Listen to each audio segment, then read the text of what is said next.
Attendez, messieurs, il faut pas mélanger des pommes et des poires. Oui, je vous force pas. Plus on est, plus c'est drôle en fait. L'important, c'est de partager ce moment. Je crois que oui. C'est très bizarre. C'est génial. Ça, je pourrais en écrire tout. L'invité du matin. Et ce matin, on parle cinéma. Je reçois Frédéric Mer, figure emblématique du cinéma suisse et directeur actuel de la Cinémathèque suisse. Il quittera la direction de la Cinémathèque suisse justement le 30 septembre prochain, après 16 années à la tête de l'institution. À 63 ans, il préfère passer le relais avant sa retraite officielle, estimant qu'il est temps d'injecter du sang neuf dans une maison désormais confrontée à des enjeux budgétaires importants. Sous sa direction, la Cinémathèque suisse a connu une profonde transformation, transition numérique, création du centre d'archivage de Ponta et renaissance du Capitole à Lausanne. Frédéric Mer, également ancien directeur du Festival de Locarno et cofondateur de la Lanterne Magique, a permis à l'institution de passer à une double mission, préserver tout d'abord la pellicule et archiver le numérique. Un défi technique et financier de taille face à la pression croissante sur le financement public de la culture. Il laisse à son successeur la tâche d'élaborer une stratégie à long terme pour consolider ses acquis et faire face aux futures restrictions budgétaires. Bonjour Frédéric Mer. Bonjour. Merci d'être avec nous de si bon matin pour nous parler cinéma. Je sais aussi, avant de revenir sur la Cinémathèque suisse, je sais que vous revenez de la Croisette, du Festival de Cannes. J'ai la chance d'être invité dans un jury, présidé par Julie Gaillet. Donc ça a été vraiment toute une semaine, 10 jours, 11 jours de travail et de visionnement et de discussion. Voilà, c'était une belle année, un bon cru. Belle année, bon cru. Après, c'est toujours difficile, j'ai pas pu tout voir. Notamment, j'ai raté la Palme d'Or, même si j'adore et je connais bien le travail de Jafar Panahi. Ouais. Mais enfin, je le rattraperai dans les salles de cinéma. Voilà. Bon, justement, j'allais vous demander ce que vous en pensiez, mais c'est largement mérité, évidemment. Absolument, sans aucun doute. Voilà. Merci en tous les cas d'être avec nous ce matin, Frédéric Mer. Pourquoi quitter la Cinémathèque maintenant à quelques mois de la retraite finalement? Ça fait déjà 16 ans, ça aurait fait 17 à la retraite, donc 16 ans c'est déjà beaucoup, et c'est vrai que vous l'avez dit en introduction, il y a des défis importants au niveau financier. On sait tous que la Confédération n'arrête pas de parler de coupures, d'économies, voilà, et on sent que ça nous touche aussi, ça touche beaucoup la culture en l'occurrence, et je pense qu'il faut bien faire comprendre au pouvoir public que le numérique notamment, c'est quelque chose qui ne se conserve pas comme ça. On met pas ça un fichier dans une armoire, mais il faut le préserver, il faut le migrer, il faut toujours l'entretenir pour pouvoir le conserver, et ça demande des moyens conséquents, et donc pour ces moyens il faut beaucoup de temps et d'énergie pour le faire, et je pense que moi j'ai pas le temps en fait de démarrer tout ça, donc il est important à ce moment-là de passer la main, et puis toujours mieux vaut partir un peu plus tôt que trop tard. Effectivement. Est-ce que finalement, c'est la raison première, c'est une histoire de budget finalement. C'est une pression budgétaire. C'est une des raisons. Et puis je pense aussi qu'après 16 ans, quand même, ça fait beaucoup, où on a beaucoup progressé. Vous l'avez évoqué. On a, en dehors des lieux emblématiques que sont Ponta, que sont de l'autre côté le Capitole, et évidemment ce qu'on ne voit pas, mais l'intégration du numérique.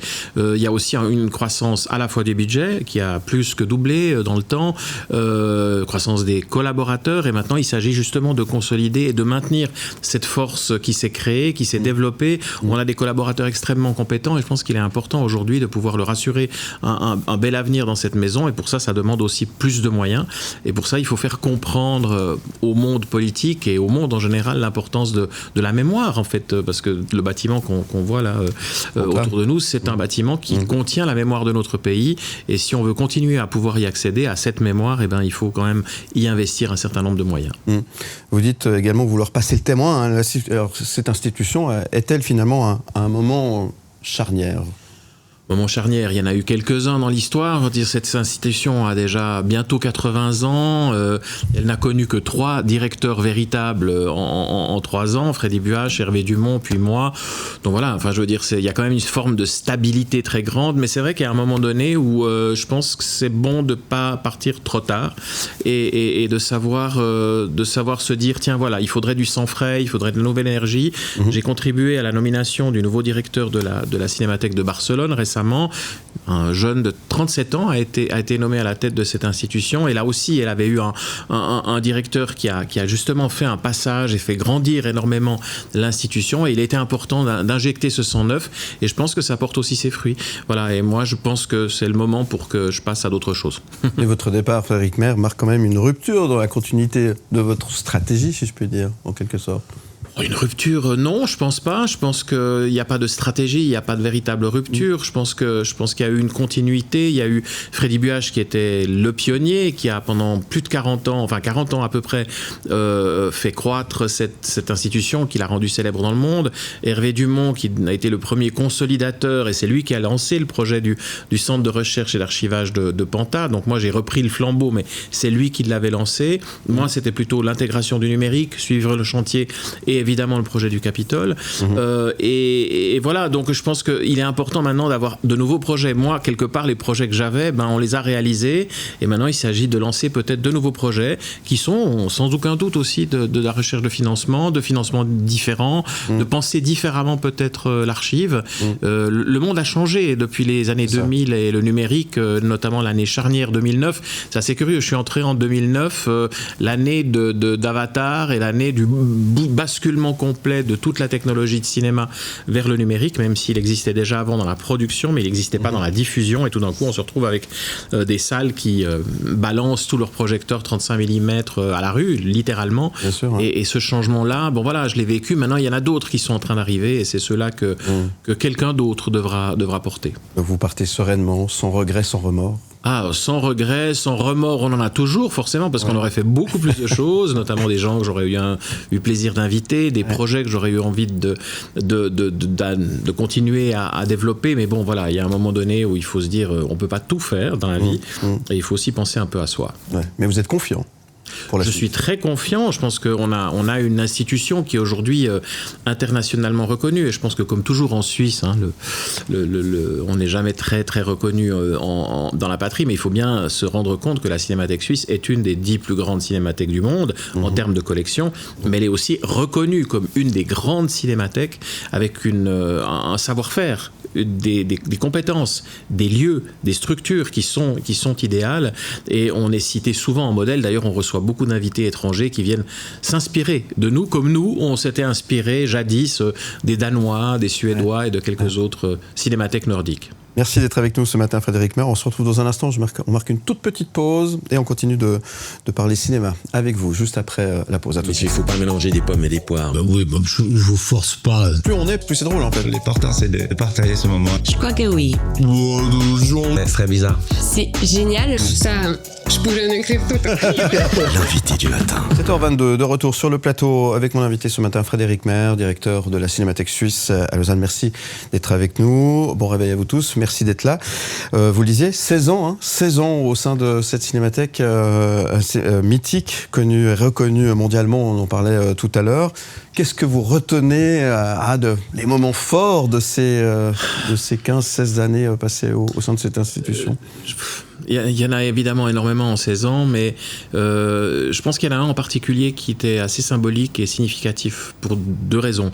La première, c'est le même événement en fait. On a organisé en avril 2019, c'était juste avant le Covid en fait, le congrès de la Fédération internationale des archives du film, la FIAF, dont j'étais président. J'ai été président pendant 6 ans, et donc on a invité toute la communauté du monde entier, des cinémathèques, à venir à Lausanne. C'était encore l'ancien Capitole avant les travaux, mais ils ont pu vivre une projection au Capitole, ils ont pu découvrir le centre de recherche et d'archivage qu'on n'avait pas encore ouvert, en l'occurrence, on l'a ouvert en septembre avec le conseiller fédéral Berset, donc c'était déjà un partage pour nous, pour toute l'équipe et puis pour les étrangers, de voir qu'est-ce qu'on était en train de construire, qu'est-ce qu'on avait en Suisse, et les rendre un tout petit peu jaloux de ce que nous avions pu constituer. Et chaque année, la FIAF attribue un prix. Elle attribue un prix à un cinéaste qui a un lien avec les archives, un amour des archives ou une passion pour les archives. Et cette année-là, on a décidé de l'attribuer à Jean-Luc Godard. Et Jean-Luc Godard m'avait promis qu'il viendrait. Mais tous mes collègues pensaient qu'il viendrait pas. Donc il y avait des collègues qui pariaient, viendra pas. Et il est venu. Il est venu, il a passé un moment avec nous sur scène, il a parlé aux collègues de Cinémathèque et il est reparti chez lui et c'est la dernière fois qu'il est apparu en public. Et donc ça a quelque chose d'assez émouvant puisqu'il a disparu symboliquement, puisqu'il a disparu, qu'il était très lié à Freddy Buach qui était là, ils se sont embrassés, enfin il y avait aussi des retrouvailles, donc il y avait un peu tout ça mélangé, à la fois un côté humain très fort, le cinéma, un des cinémas que j'aime, qui est celui de Godard, et puis toute la communauté des archives qui a pu voir, parler, discuter, échanger, et qui a au fond mis sur les rails cette nouvelle cinémathèque qu'on a construit patiemment en plusieurs années. Effectivement. Quelle réalisation vous rend le plus fier ? Vous parliez du Capitole. Alors il y a Capitole, il y a Pantin, les deux c'est effectivement un peu différent, mais c'est lié quand même. Alors qu'est-ce qui vous rend le plus fier ? C'est extraordinaire, mais en même temps c'est vrai, je l'ai dit, à tout seigneur, tout honneur, c'est mon prédécesseur Hervé Dumont qui avait lancé le projet, donc nous on l'a complété en ajoutant le numérique, donc j'en suis fier, mais voilà, j'aimerais pas m'attribuer toute la gloire. Par contre le Capitole, c'est quelque chose qui m'a vraiment touché personnellement, puisque c'est une proposition que j'avais faite, puisque j'avais eu la chance de rencontrer mademoiselle Lucienne Schneck, sa propriétaire, à Locarno, puisqu'elle était venue présenter le film que Jacqueline Veuve lui avait consacré. Et donc quand elle a su que je venais à Lausanne, elle a dit on pourrait se parler, et c'est elle qui m'a dit mais j'aimerais vendre, et donc moi j'ai pu en parler à la ville de Lausanne, qui a été d'accord de racheter sans coup férir très rapidement, avec beaucoup d'enthousiasme, et donc a racheté la salle, a permis à mademoiselle Schneck de vivre encore dans sa salle pendant un certain temps alors qu'on était là, enfin on a échangé, on travaillait ensemble. Je crois que la visite de Anouk Aimé par exemple est d'une salle comble pour voir le film de Fellini, la Dolce Vita, c'était quelque chose d'assez extraordinaire pour elle, et voilà, et de réaliser enfin sa rénovation, l'ouverture d'une deuxième salle en sous-sol, une boutique avec tout ce qui est livres et DVD à l'étage. Je pense que ça, oui, c'est vraiment une réalisation dont je peux m'arroger un tout petit peu la responsabilité, donc je peux en être fier, et ça aussi c'est quelque chose qui est maintenant sur les rails et qu'il faut continuer. Et cette petite dame, petit clin d'œil, qui était tout le temps dans son cinéma, c'était pas elle qui passait les films, elle était en train de nettoyer ça. Quoique je pense qu'elle a dû essayer de faire la formation. Extraordinaire, elle serait fière aujourd'hui de... Je pense qu'elle serait fière, mais elle l'a été, elle a quand même eu des standing ovations d'une salle comble dans sa salle, alors qu'elle n'avait plus vu de salle comble dans sa salle depuis assez longtemps, donc je pense que pour elle, oui, ça a été un moment assez clair, assez important, et pour elle, oui, je pense que c'est un hommage qu'on lui a fait. D'ailleurs, depuis, non seulement elle a une salle à son nom, la nouvelle d'ailleurs, parce qu'on trouvait important de montrer qu'elle fait partie du futur. Et en face, le jardin qui se trouve en face du Capitole s'appelle maintenant Jardin Lucienne Schneck. Donc, je pense qu'elle serait très fière de ce qui s'est passé.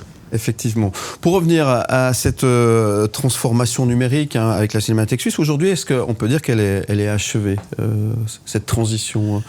Alors non, parce que le numérique, mais disons oui et non, c'est-à-dire que les installations de base sont là, il y a de la fibre optique, etc., donc on peut tenir un certain temps, mais ce qu'on oublie souvent, c'est que le numérique, comme je le disais avant, c'est pas une boîte qu'on pose sur une étagère et qu'on conserve à température constante et à humidité constante, c'est des fichiers numériques qu'il faut migrer régulièrement pour être sûr qu'ils seront toujours accessibles. Et ça, c'est du temps et du travail.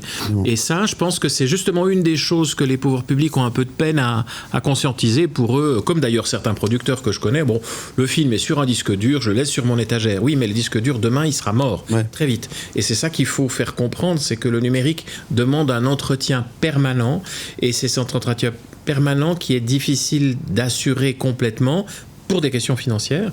On a les technologies, on sait comment faire, mais ça coûte en temps et en machine, surtout en temps, un temps homme, c'est toujours le temps des personnes et du travail des personnes qui sont essentiels. Voilà. Donc c'est ça, je pense que c'est un défi assez clé et qu'il est vraiment essentiel de résoudre pour le futur. Voilà.